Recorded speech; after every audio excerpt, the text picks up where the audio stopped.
18, mirá, o veo mal, 19. Y se vienen jornadas de mínima 10, creo, para Buenos Aires y alrededores en los próximos días. Insistimos, en el resto del país donde se están viendo, ojalá estén pasando un lindo rato. Gracias por estar ahí, aquí en A24. Y estamos con Esteban Paulón, diputado nacional del socialismo santafesino, el Partido Socialista. ¿Cómo andas, Esteban? Bienvenido. ¿Qué tal, Pablo? ¿Cómo estás? ¿Qué pasó hoy en la sesión? Ahora vamos a contar la importancia de una sesión, perdón, de un trabajo en comisión, donde se expuso respecto del decreto de necesidad de urgencia número 70. Pero hay toda una discusión sobre qué se transmite y qué no, si tienen que ser públicas o no esas sesiones. ¿Qué pasó? Fue una sesión bastante complicada, Pablo, porque esto es una iniciativa que se convocó desde distintos bloques. Unión por la Patria, el socialismo, Frente de Izquierda, sí. Había otros compañeros del bloque nuestro Hacemos Coalición Federal, se sumó el radicalismo también a esta convocatoria, 18 constitucionalistas de distinto palo, con distintas miradas, pero con una conclusión en común, que es que el DNU es inconstitucional. Y la verdad es que cuando la actividad empezó a tomar volumen público, porque salió el otro día en un diario muy importante y los medios empezaron a cubrir... ¿Había expectativa por la reunión? Había expectativa por la reunión, fundamentalmente porque hoy estamos en el Congreso con dos debates importantes. Uno es la ley base, que recién contaba Hernán, acaba de llegarnos el borrador sobre el cual vamos a tener que discutir la semana que viene seguramente, entre martes y jueves en las comisiones. Y esa ley base, que es la idea del gobierno de tener una iniciativa en el Parlamento, a esa iniciativa nosotros anteponemos, o no anteponemos, sino que contraponemos la importancia que tiene seguir debatiendo y no perder de vista el DNU. Que no nos distraiga la ley base, que obviamente la vamos a debatir, de lo que está pasando con un DNU que sí está vigente, porque la ley base no está vigente, se está discutiendo. ¿Y por qué es tan determinante el DNU que está vigente? Yo creo que es que el DNU tiene, si bien tiene mucho contenido, hay 2 o 3 puntos que tienen que ver con todo lo que ha permitido que Milei se autodeclare en emergencia. Eso también es muy particular. Uno de los argumentos para la inconstitucional DNU es que el propio presidente, sin consultarle al Congreso, define que está en emergencia, se arroga facultades de esa emergencia, y esto es lo que ha permitido, por ejemplo, la desregulación de los precios de las prepagas, que tanto indignó ayer al ministro Caputo. Yo digo, el ministro Caputo, que firmó el DNU, ahora se dio cuenta que lo que firmó era muy nocivo, pero trasladarlo a alquileres, trasladarlo a otros precios de la economía y de la vida cotidiana de las personas, y más allá de que veíamos recién en la nota un segmento de la población todavía con una expectativa, todos estos aumentos están pegando de lleno en sectores medios, sectores trabajadores. A ver si entiendo, el Estado se corre de tratar de que los precios no se zarpen a partir de este decreto que está vigente. Claro, exactamente. Lo que hace el DNU es desregular la economía.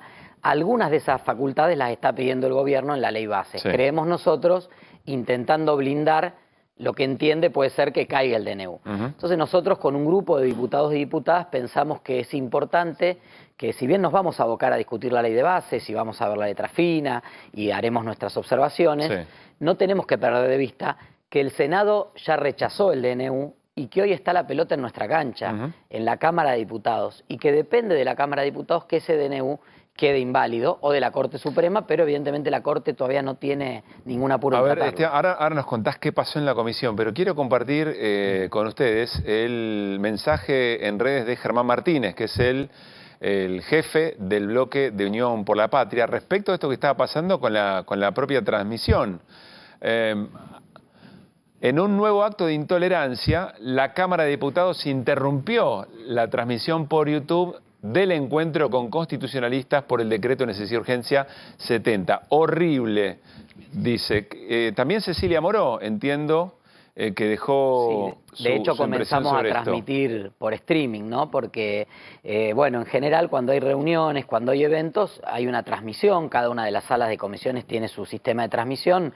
Entendemos tecnológicamente no es tan complejo, si hay equipos de filmación que están fijos en las comisiones, transmitir en distintos canales de YouTube, por comisión, o un canal de eventos y otro de comisiones. Claro, con la importancia significa que la sociedad sepa que están discutiendo aquellos que después dicen que no laburan. Esto, Pablo, lo venimos diciendo desde el inicio. Yo recuerdo que en la primera sesión donde estuvimos discutiendo la ley bases, fue mi primera intervención, porque yo asumí hace muy poquito como diputado, me tocó denunciar la censura que estaba sufriendo Diputados TV, incluso con un manual de estilo que planteaba no hablar de diputados en femenina, o sea, diputadas no hay, son todos diputados, no usar lenguaje de género, no usar niños y niñas, usar solo niños, o sea, había una serie de cuestiones bastante complejas y a eso continuó un achicamiento de lo que era un servicio público, el derecho a la información pública, que lo vimos hoy. En el momento en que estaba un constitucionalista muy importante, Ferreira, Gustavo Ferreira, que es un constitucionalista muy crítico, estaba haciendo una crítica pero con mucho contenido, nos enteramos que se cortó la transmisión minutos después de que había un funcionario de la Cámara que había venido a saludar a algunos de los ponentes. Fue un poco raro y por eso creo que... O sea, la sospecha es que recibió una orden. A ver, nosotros presentamos una nota por mesa de entrada a la tarde junto a los diputados y diputadas que organizamos la jornada, Miriam Bregman, Carolina Galeard, Leopoldo Moró y yo, para pedir algunas explicaciones, ¿no? De ver qué es lo que pasó, cuáles son los motivos, por qué se privó a la gente, porque aparte el otro tema, Pablo, es que ni siquiera siguió grabando. Entonces esto... Ah, ¿se perdió? No, no se pierde porque estaban los equipos de diputados y los diputados. Cecilia Moró empezó a transmitir desde su Twitter, de su X. Sí. Entonces digo, hubo manera de resolverlo muy caseramente, pero la verdad que creemos que hubo mucho nerviosismo. Digo, ayer a la tarde nos querían suspender la sala, finalmente logramos sostener la sala. Hoy un rato antes no andaba el aire acondicionado, después funcionó el aire acondicionado. A último momento, 10 minutos antes de entrar, con los invitados en la puerta, nos dicen no pueden entrar, necesitan una pulsera. Rojo para los constitucionalistas, amarillo para la gente de la casa. O sea, mis propios asesores tuvieron que ir a buscar una pulsera. ¿Eso no es habitual? Para entrar. No, no es habitual y aparte había listas con nombre, apellido y DNI. Sí. Hubo muchos movimientos raros que hablan claramente del nerviosismo que había y el acierto político. Porque quiero aclarar, si bien había 18 constitucionalistas de primera línea en el país, el sentido de esta jornada no era un debate académico, filosófico del derecho, era poner en escena política un tema que creemos que es tan relevante como la ley base, incluso más relevante porque esto está vigente, y que creemos que el Congreso, la Cámara de Diputados, se tiene que abocar pronto a tratarlo. Hernán. Esteban, en las últimas horas hubo una reunión de Pichetto, algunos diputados con Francos y demás. Algunos trascendidos dicen que habría algún punto de acuerdo en avanzar en algo que estaba en el DNU vinculado, diría, a una especie de reforma laboral o algunos puntos de la reforma laboral en la ley bases, particularmente periodo de prueba, indemnización, multas o el fin de las multas. ¿Ustedes están de acuerdo con eso? Mira, Hernán, en el texto no está el proyecto. Posiblemente se incorpore en el debate. Alguno de los bloques lo puede plantear. Vamos a analizar el texto y vamos a hablarlo con las centrales obreras. Nosotros nos reunimos cuando fue la primera versión de la ley bases con la conducción de la CGT, estuvimos en el bloque, yo acompañé, estuvo Miguel Ángel Pichetto también allí como presidente del bloque. Veremos qué aportan. Entiendo que, lo decía recién Pablo, algunos de los puntos más complejos fueron retirados, ¿no? Todo lo que tiene que ver con cuestiones de obras sociales. Nosotros defendemos el rol que hacen más hoy cuando vemos lo que está pasando con las prepagas, qué importante el rol que cubren las obras sociales sindicales, algunas atendiendo a millones de afiliados. Tuvimos la semana pasada con el director de OSECAC, la de los empleados de comercio, 1.300.000 afiliados tienen empleo de comercio, más monotributistas que se pueden afiliar. Veremos la letra fina, la verdad que recién acaba de entrar el proyecto.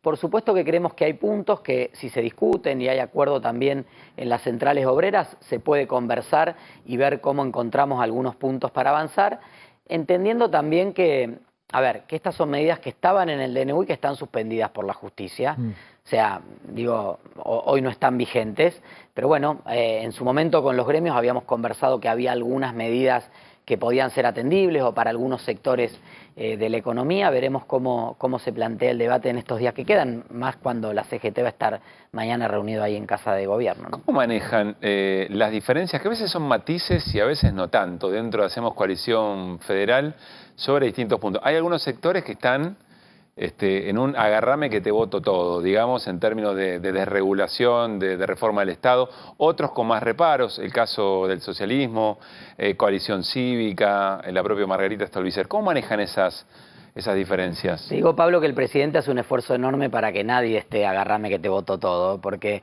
cuando parece que se encausa algún sentido, algún espacio de diálogo, como el que han llevado adelante Francos y Pose en estas últimas semanas, que valoramos positivamente, más allá de las diferencias que uno pueda tener, el hecho de generar un diálogo democrático importante, el presidente se encarga de ir dinamitando ese camino. ¿Puede decir que aún con toda esta segunda ronda de discusión y mayores consensos, todavía puede pasar algo inesperado? Bueno, es que hay temas de los textos, nosotros los estamos, decía Hernán, el lunes participó una delegación del bloque nuestro, tenemos informaciones que acabamos de ir viendo muy rápidamente, porque hace 40 minutos llegó el texto, de cuestiones que se habían comprometido a modificar y no aparecen modificadas en los textos, así que creo que hay todavía una discusión por delante en relación a la ley. O sea, cosas que en las reuniones les habían dicho van a ser así y ahora aparecen de otra manera. Aparentemente no. Sí, hay una dinámica de una instancia de diálogo en Pose y Francos que evidentemente intentan llevar adelante este diálogo con los distintos sectores políticos,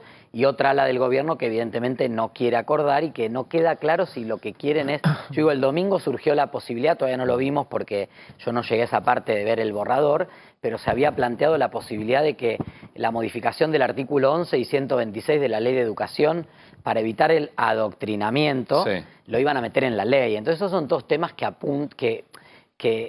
apuntan a diluir la posibilidad de aprobar una ley. Entonces no se entiende bien cuál es el temperamento que prima en el gobierno. Si el del presidente, que permanentemente está tentando a que todo estalle por el aire, o de los sectores que están dialogando. Pero volviendo a tu pregunta, Pablo, te digo que a mí me parece que nosotros en Hacemos Coalición Federal tenemos un ejercicio que es muy sano y que ojalá venga hacia adelante en la política argentina, que es el diálogo y la unidad en la diversidad. Nosotros somos historias distintas, está el Partido Socialista, está la coalición cívica, y vos lo decías, Margarita, gente que viene del PRO, gente que viene del liberalismo, y hemos encontrado, primero en la convicción de que el Congreso tiene que tener un rol. Por eso llevamos el tema previsional a una sesión especial y forzamos al gobierno a convocar la comisión de previsional, que en pocas semanas va a tener un dictamen superador del DNU, y al gobierno emitir un DNU para acelerar el ajuste de las jubilaciones, porque ya estaba quedando totalmente en falta. Y eso se logró porque en el marco de nuestras diferencias encontramos ahí un punto de acuerdo y tenemos otros puntos de acuerdo que vamos a ir planteando a lo largo del año. Y después, que creo que también en Argentina se habla mucho del péndulo, ¿no? Digo, si uno piensa el péndulo, ojo que una vez que vuelve el péndulo puede romper el vidrio. No siempre el péndulo vuelve a un lugar donde se queda quieto. Claro. Entonces hoy estamos en una fase del péndulo de un populismo de derecha reaccionario, muy alineado con la derecha más dura a nivel internacional. Lo que hay que construir es un polo de centro progresista, donde, no sé, digamos, luego de Milei o como alternativa a Milei, se construye un espacio que nos permita volver a encauzar un diálogo institucional, un diálogo plural, un diálogo que en el disenso puede construir, y eso creo que es lo que ejercitamos nosotros todos los días en el espacio, y que esperamos que se amplíe a otros sectores políticos. Eso puede abonar la idea de que hay muchos sectores que están casi agradeciendo el ajuste que está haciendo Javier Milei, porque después pueden trabajar desde otro lugar. Es decir, volver al centro después de esta experiencia de ajuste puede significar cristalizar la desigualdad. No es el sentido, al menos el nuestro, ¿no? Nosotros estamos muy preocupados. Veíamos recién los videos de la expectativa de la gente, un laburante, está esperanzada, sabe que sufre, pero está esperanzado porque hace 120 días que Milei es presidente, hace 4 meses. Argentina tiene un ritmo y una dinámica, lo decía antes de alguna manera Gisela Marciotti en el reportaje anterior, hay una dinámica de la velocidad y del impacto de los hechos. Todos los días hay una noticia, todos los días pasa algo. Quienes estamos más en los temas cotidianos de la política nos parece que pasaron años, y hace solo 4 meses que está Javier Milei. ¿Cómo no va a haber todavía una expectativa y una esperanza? Yo creo que este modelo no nos lleva a ningún lado.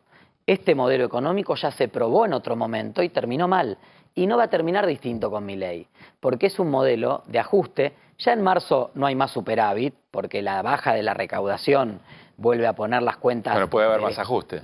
Bueno, no es que puede haber. Al gobierno no le va a quedar otra que ajustar más. ¿Y cuánto más va a ajustar? Antes Hernán habló de la sorpresa que viene hacia fin de mes, principio de mayo. ¿Qué va a pasar con las facturas de luz y de gas? El gas, el cargo fijo, se multiplica por 10. lo decían, el lunes estuvimos con los rectores de las universidades. Ujú. El rector de la Universidad de mi ciudad, la Universidad Nacional de Rosario, Franco Bartolacci, dijo, primer bimestre de 2023, 40 millones de pesos de la cuenta de luz. Primer bimestre de 2024, antes de este ajustazo, 140 millones de pesos de luz la Universidad Nacional de Rosario. No solo la universidad va a tener que cerrar aulas, no dar clase a la noche y salir, buscar los días de sol para ver cómo da clase.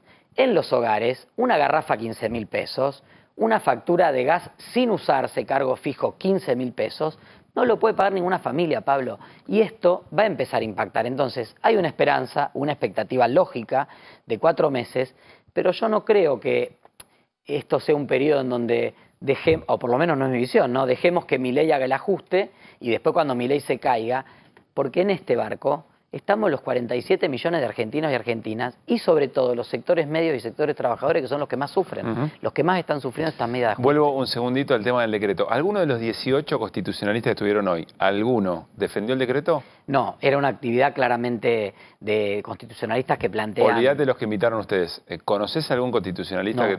No hay.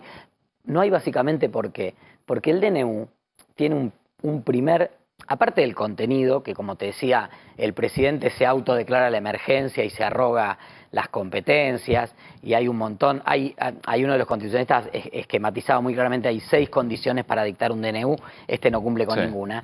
Hay un tema que es básico. En el mismo momento que el presidente envía el DNU, dicta el DNU, envía en la convocatoria extraordinaria pidiendo que se apruebe el DNU. O sea, la primera condición básica para dictar un DNU es imposibilidad de legislar por parte del Poder Legislativo, que la Constitución claramente dice el presidente tiene prohibida la función legislativa. Entonces, realmente hay una situación en la cual, con un Congreso funcionando, debatiendo la ley de bases, en plena competencia de sus funciones, y en una ley bases que tiene puntos en común con lo que el presidente se autoarroga para sí a través del DNU, es imposible sostener que ese decreto era necesario y era urgente. Ahora, si es tan flagrante la inconstitucionalidad del decreto, ¿por qué está vigente? Bueno, Da la sensación que hay una enorme cantidad de cosas que suceden, aún a sabiendas de todo el mundo, que no deberían suceder, pero ahí están. No hay movilizaciones contra el decreto. Es más, yo me animo a decir, era mi próxima pregunta, que no van a convocar una sesión porque no saben si tienen los votos, aún de lo flagrante que es el corrimiento del límite del decreto. Los votos para la derogación del DNU entendemos que están. ¿Cuál es el problema hoy? Hay una negociación abierta del gobierno con los gobernadores, algunos legisladores que incluso están en contra del DNU, pero están, digamos, acuerdan y van coordinándose con los gobernadores. Hoy no nos están permitiendo lograr el quórum de los 129 diputados, pero si lográramos el quórum y esa sesión inicia, no tengo duda que el DNU cae. Ahora, no hay movilizaciones porque la gente lo ve como algo abstracto, ¿no? DNU no es, pero realmente está viendo la gente en su cuenta todos los días. Nosotros estamos... Puedo decir, cuando empiece a ser mayor el deterioro y mayor el impacto, se van a empezar a visibilizar. Por supuesto, y seguramente eso empujará la presión también en el Congreso para que se derogue. Por eso nosotros hicimos esta jornada hoy, porque no queremos que salga de agenda. Nosotros entendemos que ahora viene la ley bases, que la vamos a discutir, que son 270 artículos, que son menos que las privatizaciones, el régimen de las inversiones, etcétera, etcétera.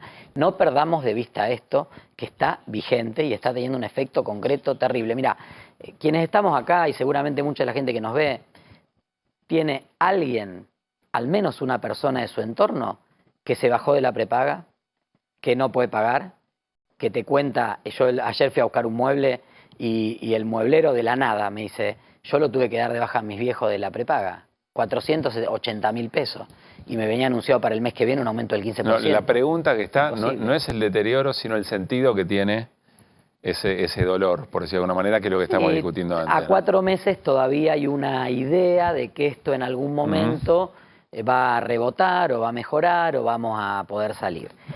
Eso no es infinito, en la medida en que ese rebote no se vea, que por más que la inflación baje, entre comillas, al 9% mensual, que es la inflación que había en el gobierno anterior, cuando vos seguís con ciertos precios regulados que aún no se ajustaron, impactando, porque ya no tenés de dónde achicarte.